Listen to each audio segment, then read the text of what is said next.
Data Skeptic features interviews with experts on topics related to data science, all through the eye of scientific skepticism. Linda, you're familiar with the website Faircast, right? The flight checker? Yeah. Tell me about it, Yes. just in case any of the listeners don't know about it. You plug in what dates you might travel, Uh-huh. and then they give estimates about the cost, and you could buy it through Faircast. But for me, I like it the best because it predicts whether the plane fares are going up or down. They have certain averages and some data that helps you decide if you should wait or not. And why do you use it? Because I want to get the best plane ticket for the best price. I see.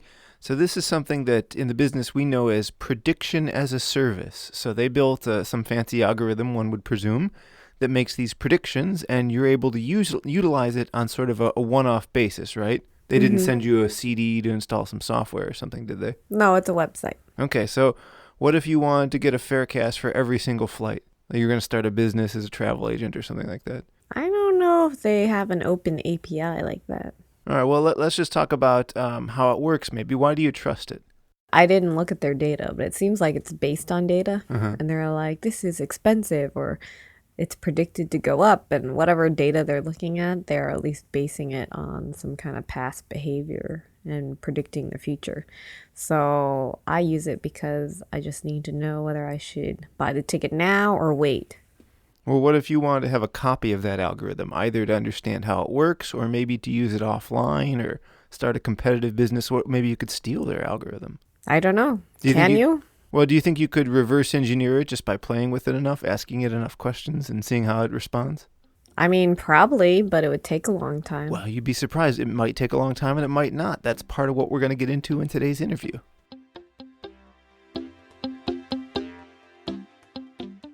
Florian Tremer is a PhD student of computer science at Stanford University.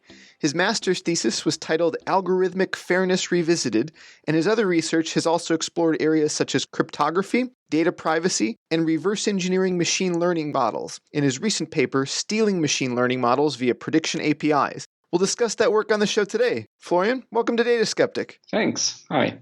I think to start with, before we get into how one goes about stealing a machine learning model, maybe we should take a moment and talk about predictive APIs. What has been this trend of getting machine learning as a service, and how do people interact with that? Machine learning has become a very popular tool that people want to apply to many different areas. A problem today is that unless you have a lot of expertise in data science or machine learning and a lot of time on your hands to actually implement the algorithms that you'd want to use to extract something from your data, this is going to be quite a difficult task. It's going to take a lot of time. This is also one of the reasons why data scientists is a very popular job right now. And so what some companies like Amazon or Google are prime examples have tried to do is to provide service where you will just upload your data to some cloud, and they will essentially take care of the heavy machine learning machinery for you. So you don't have to worry about having a big enough computer for this. They'll do everything on the cloud for you, and you don't have to care too much about tuning algorithmic parameters because they will do everything for you. Then after that, you can use the model that they trained for you to answer predictions that you might be interested in. That's interesting. So yeah, maybe if I have a nice clean data set and I upload it, some service can provide the training for me and come up with a model. How do my customers, if I want to turn this into a business, how do they interact with that outputted model? One particular way you could think of this is, for instance, that you might want to set up a predictive model that's going to be used in a smartphone app. You don't necessarily want to ship the model onto every app because the model might be quite heavy, let's say, in terms of how much space it would take on your smartphone.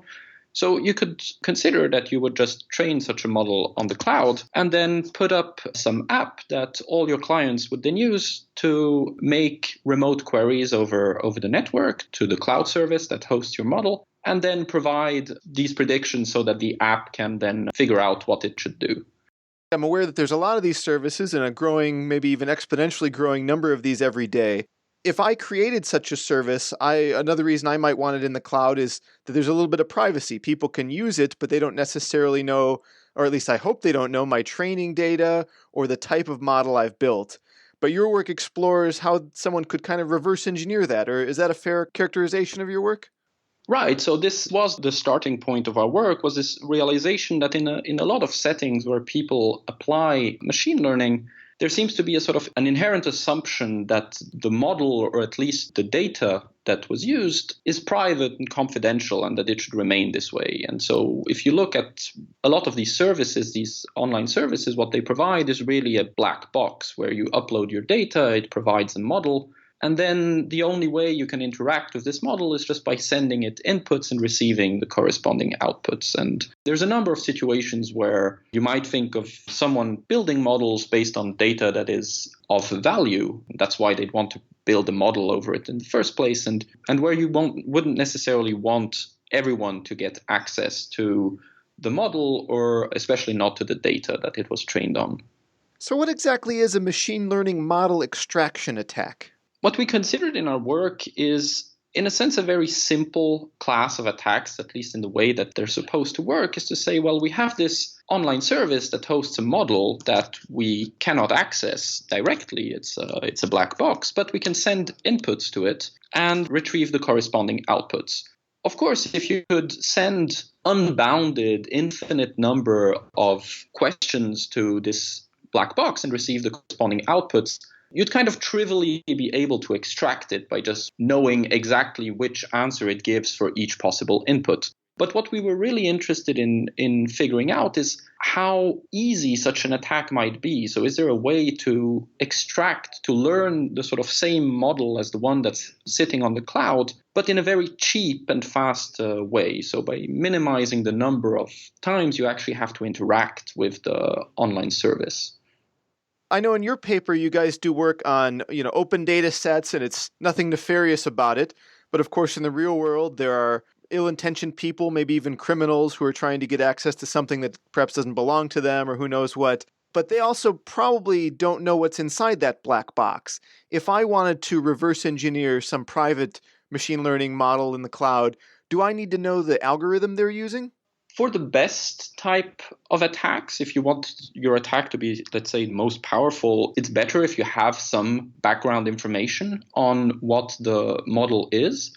We actually distinguish between two types of extraction in that sense. One that we call proper extraction, where your goal is actually to learn the same type of algorithm that was used on the cloud in the first place.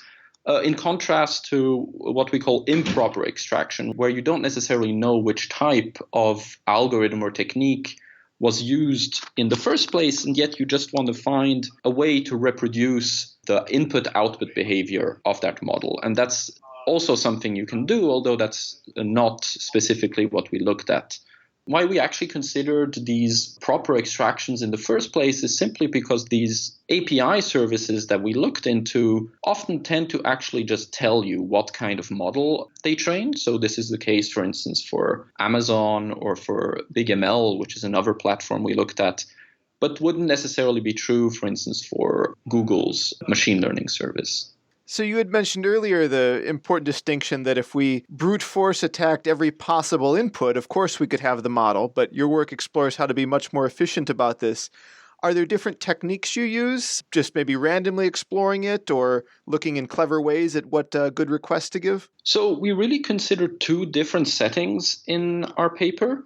The first is actually one that's, in hindsight, you could even call it trivially simple, and yet it still works. So that's still something interesting about it. What we found is that a lot of these machine learning services, when you give them an input to classify, they're not just going to tell you what the class is. So if you give them, for instance, an image, they're not going to just tell you this is an image of a dog versus this is an image of a cat. They're actually going to give you an exact probabilistic output that these machine learning models tend to compute, which is to say they're going to tell you this is a cat with 38% probability and a dog with 62% probability, something like that. And the fact that you actually get these exact outputs computed by the model makes it extremely easy to just recover the exact parameters of the model you're dealing with by basically solving a huge number of equations, which is fairly easy to do by using the same type of algorithms that people would use to train machine learning models in the first place. And so if you have machine learning service that actually gives you these really fine-grained answers, well, you typically just have to query a small number of points at random, just so that you get enough data points to write a big enough equation system and just recover all of the parameters of your model. An easy way to get rid of this problem is to just say, well, let's have a service that is not going to give you any fine-grained answers anymore. That's just going to tell you the class, so this image is a dog, and that's it. This is, of course, reduces the usability of your system because you might actually be interested in these confidence values in your application, but let's say you can get away with not having them. Then what we looked into are a number of techniques to sort of explore the input space in an efficient way. So intuitively, what we do is that we'd start by querying a number of points at random and seeing what the model in the cloud gives as classes for these. Now, the intuition is that you'd pick points that are classified differently and then explore the region between these points, because you know that the model somewhere between these 2 points that are classified as something different, somewhere the model reaches a decision that goes one way or the other. And by sort of trying to find points that are closer and closer to what is called the decision boundary of the model, you actually can learn in which spaces in your input space the model actually reaches its decisions, and that's kind of what you'd want to be able to mimic locally. We sort of iteratively would ask the online service to give us labels for points that we choose at different points in the input space until we get a reasonable confidence about where the decisions actually happen.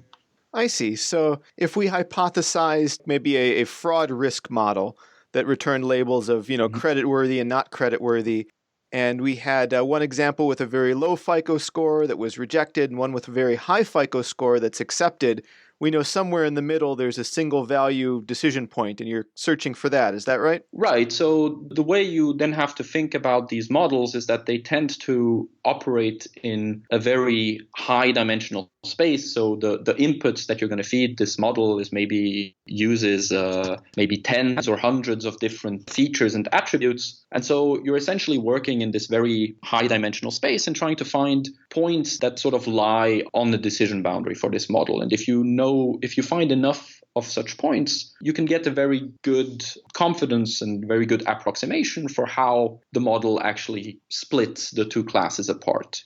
I suppose every function is of a different complexity. Some could be, very simple and have maybe 2 parameters and very central decision boundaries, and others could be quite intricate and complicated. Is there a way you can frame the number of requests you would need to get a good approximation of the model you're trying to learn?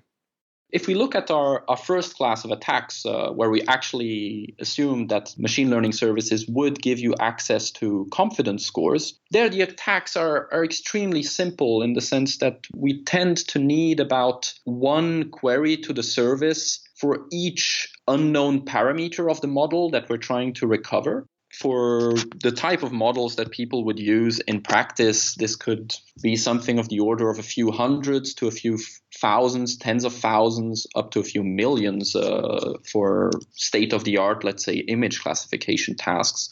We didn't experiment with the biggest types of models. We just showed that it worked extremely well for the sort of simple models that machine learning services tend to use nowadays.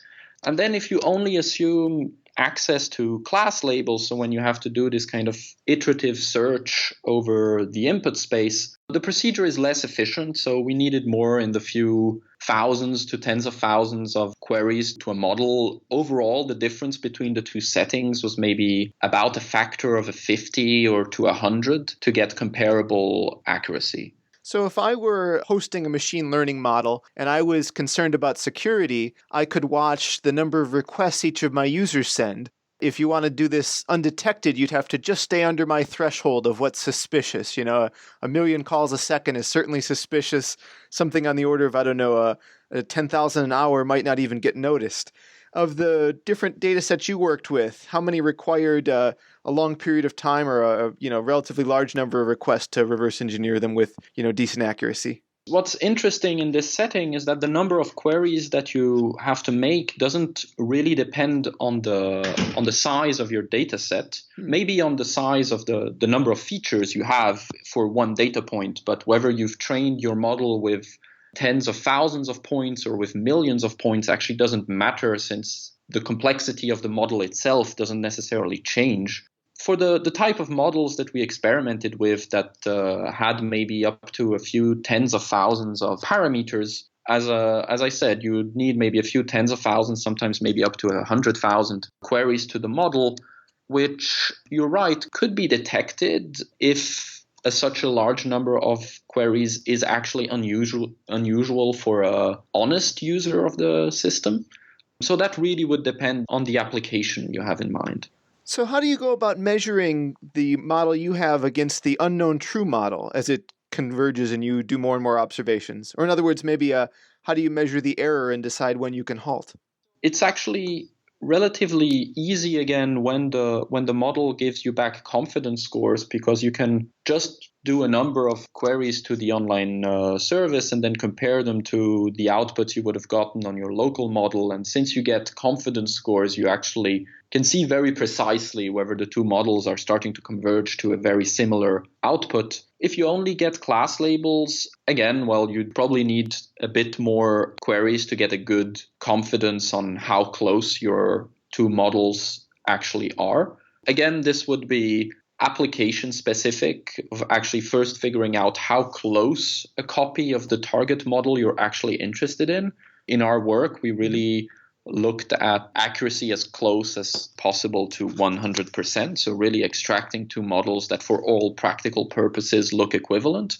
We know of some colleagues in a different university who did similar extraction attacks with a specific goal of model evasion in mind, which means that once you've reconstructed a local model, what you'd be interested in is finding, for instance, a message that is a piece of spam, but that the model somehow does not classify as spam, and then use that to evade the online spam detector. To do these type of attacks, it sort of suffices if you've managed to extract a model that is close to the target at a sort of reasonable level of accuracy of maybe 85, 90%.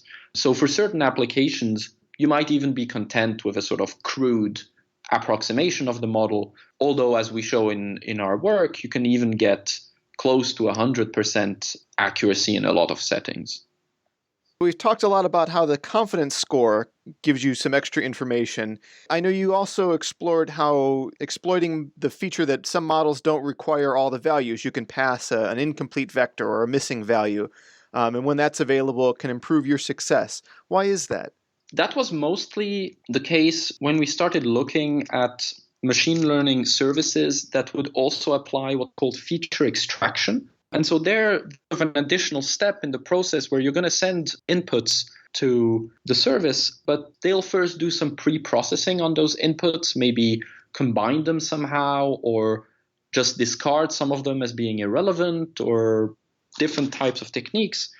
For an attacker who wants to extract the model, this puts you at a disadvantage because you actually don't know in the first place which features might actually be used in your model. And so what we showed there is that using quite similar techniques to the ones we use for extraction, you can also figure out relatively easily which features are used by the model and in what way. One thing that really helps there, as you mentioned, is the fact that some of these services let you leave some of the features blank. Essentially lets you do some kind of differential testing where you'd send one input, then remove one of the features and see if the output changes. If the output changes, well, you know that the feature is used by the model, or otherwise it shouldn't have changed in the first place. And by doing this a number of times, you can actually get a very good idea of which features are actually being used and how the machine learning API pre-processes them. Yeah, I wanted to ask you a bit about preprocessing. When I first started reading your paper, it was obvious to me how logistic regression was especially susceptible to this because we assume every feature is independent. And so it's the equation solving attack seems very effective there, both computationally and in terms of sample size. But when I've deployed logistic regression, I've often, in my feature extraction stage, realized that there was some correlation and I would create grouped variables, the combination of columns A and C or something along those lines that I've transformed my data set in a non-obvious, non-trivial way. How do the approaches you're looking at work under those situations? This grouping of features is not a pre-processing step that we looked at specifically, although we think that the type of techniques we use would work in that setting as well, in the sense that, again, you could rather easily, by testing, say, pairs or triplets of features, in a setting where you can omit a number of other features, sort of figure out which groups of features are actually being used by the model and which are not.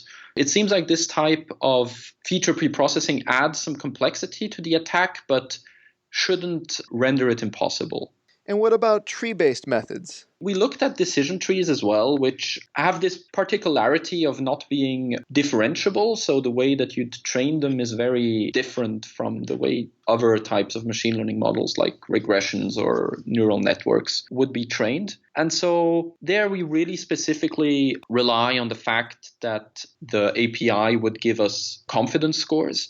Actually, if the tree would only give you a label as output, we know that there are, theoretically at least, there are ways that you can extract decision trees, but the algorithms that do this are way too complex to actually be implemented and used in practice. And so our main idea there was, again, this kind of differential testing step where, given an input that is assigned a certain class probability distribution, you can simply try to tweak all the features in your input space and then just see whether you receive a different output, which sort of tells you that you've landed in a different leaf of the tree that you're trying to extract. And by sort of recursively and iteratively changing all the features in the right way, you can actually quite easily figure out the decisions that the tree has taken to actually classify the input that you've started with. By repeating this process, you can then recover all the paths, let's say, that exist in the underlying tree and figure out exactly which decision it actually uses to classify inputs. Although I had not thought of this idea myself, of course, when I started reading your paper, I quickly was on board with this idea of maybe doing some adaptive learning and in a very clever way reverse engineering the model itself. But I had no idea that you might be able to even see leakage of the training data into the model. I was wondering if you could share the process there, and especially the case of what was recovered from the AT&T Faces dataset.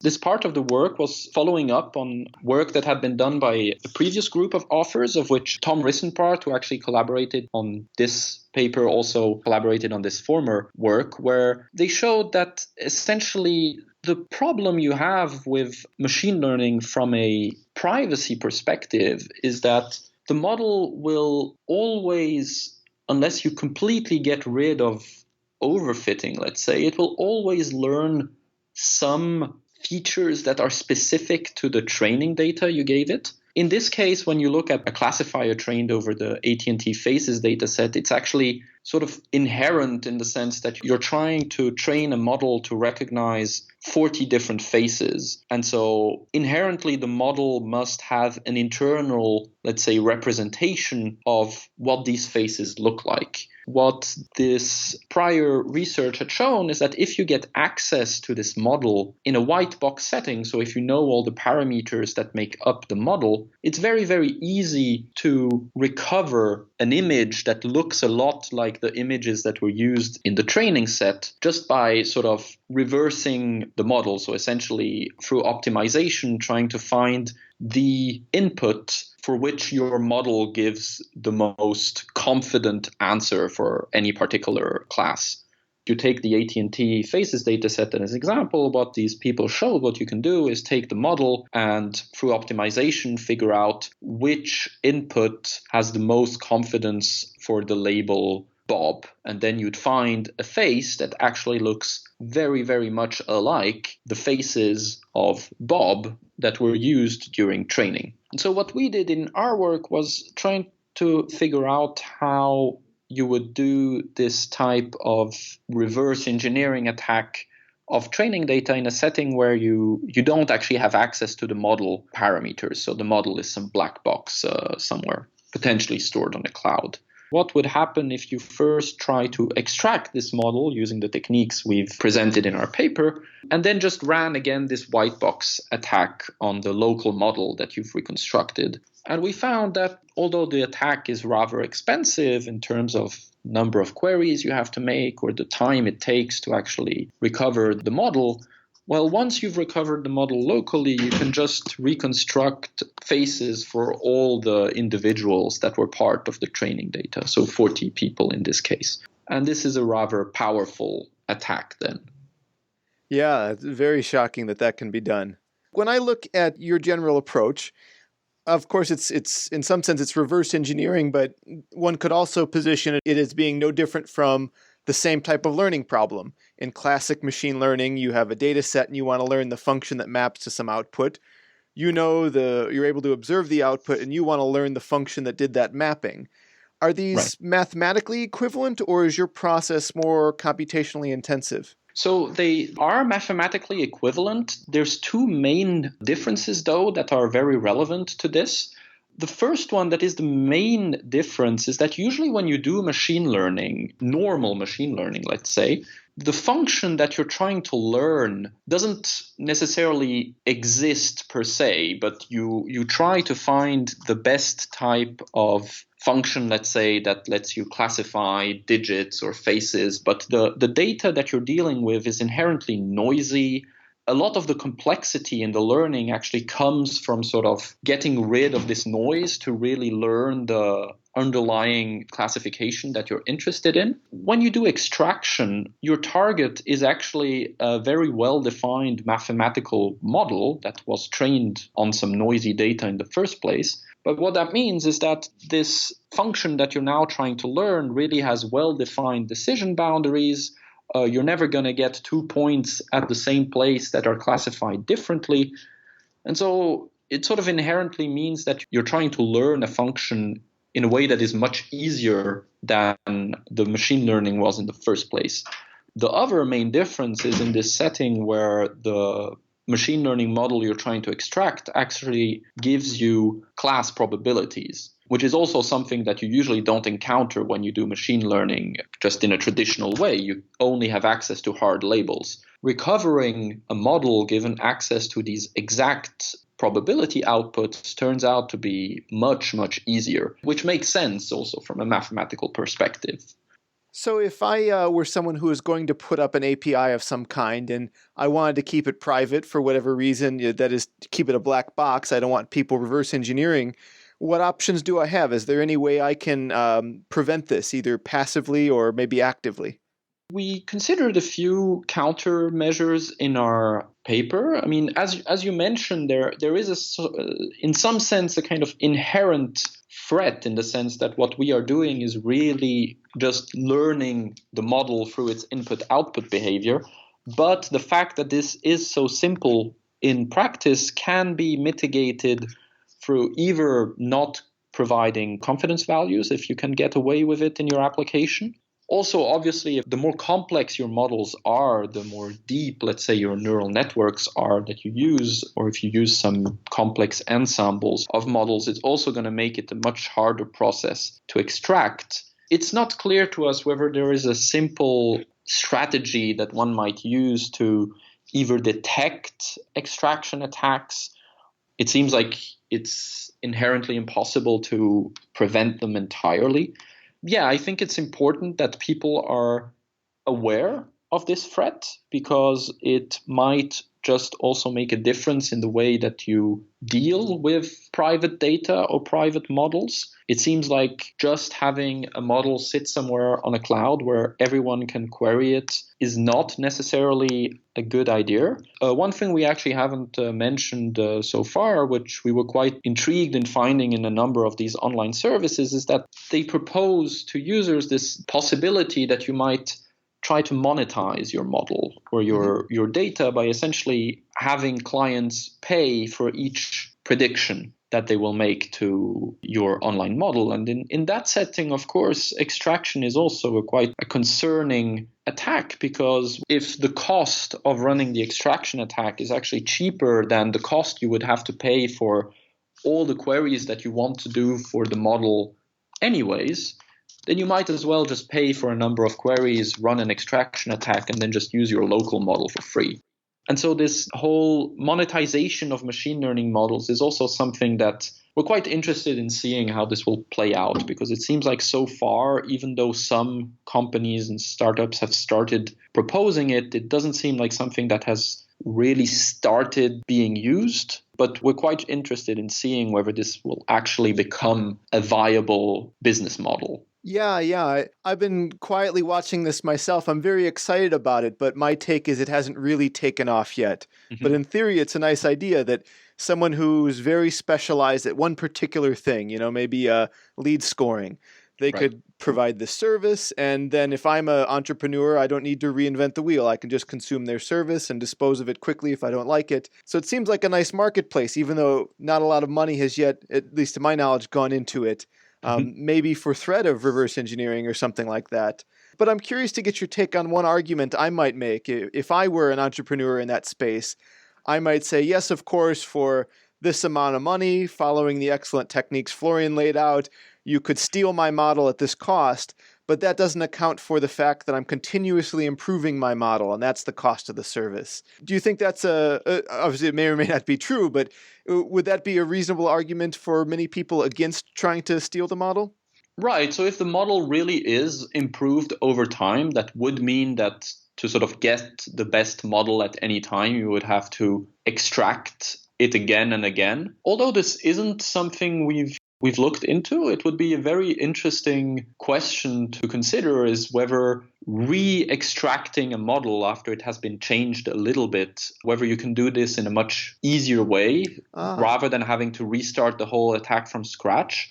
It seems like intuitively this should be the case, because you wouldn't expect new model to be extremely different from the previous one. But this is just on top of my head. I wouldn't have any numbers to actually give here. But if you have a model that's continuously being updated and changed, extraction would give you one snapshot of it. Whether that's enough for what you as a user or as an adversary, let's say, need from the model is, well, that really depends on the particular application.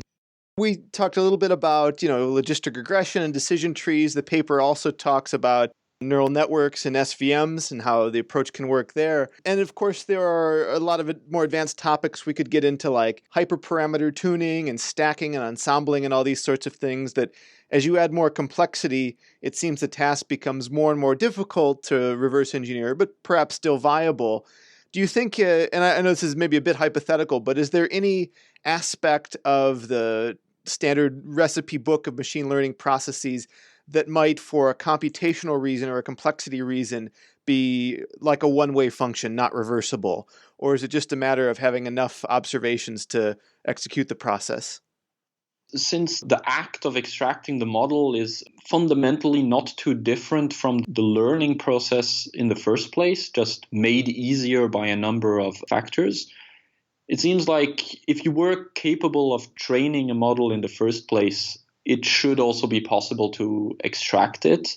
Even as these models become more complex, as long as you're fine with targeting not necessarily 100% accuracy of your local model compared to the target model, but something a little lower, we know that these techniques will still work even for very complex convolutional networks and so on. And there it becomes more a matter of the actual application we're dealing with, whether an extraction of this type of accuracy is useful or not.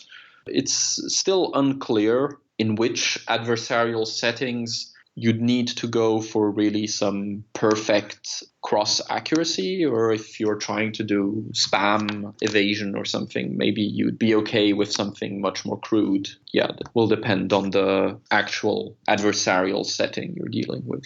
So what's next in your research? Is this an ongoing area of inquiry, or are you off in new areas? So right now I'm actually continuing work in the setting of machine learning security, but on this different problem related to model evasion that I've alluded to a bit previously, which is essentially the problem that some researchers at Google have found out a couple of years ago. That is that the type of machine learning models that people use nowadays, so really state-of-the-art convolutional neural networks, for instance, that people would use for image classification, are actually extremely easy to fool. What you do there is that you'd start, for instance, with an image of a dog that's classified correctly as a dog, and then change a few pixels in a very clever way, such that suddenly the model would tell you that it's 99% confident that it's now looking at an airplane, although to a human being, the two images look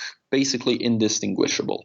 We start to have a bit of a better understanding now as to why this occurs, although we don't necessarily have yet very strong methods to prevent it. And it's a very concerning problem from a security point of view as well, because of course, if you're going to use machine learning in security critical applications, be it for spam, be it in a self-driving car and so on, you don't necessarily want someone to be able to show up with examples that to a human being look completely malicious, let's say, yet your machine learning model would just classify them completely the wrong way. And so this is something that we've started looking into a bit as to how one might come up with machine learning models that are more robust to this type of problem. Yeah, the fooling images papers are really fascinating. I think good compliments to your work as well, so I'm excited to see what comes of that from anything else you put out in the future. Well, Florian, I really enjoyed this paper. I think it's something that everyone touching on ML should read and be aware of, so I'll have a link in the show notes for anyone who wants to check it out. I'm happy to also talk more about our work to anyone who's interested. My email address should be rather easy to find online, if that's the case. Sure, and I'll have a link to your website in the show notes, so that should probably lead people there as well. Great. Well, thanks so much for your time, Florian, and for coming on the show. Thanks to you, Kyle. For more on this episode, visit dataskeptic.com. If you enjoyed the show, please give us a review on iTunes or Stitcher.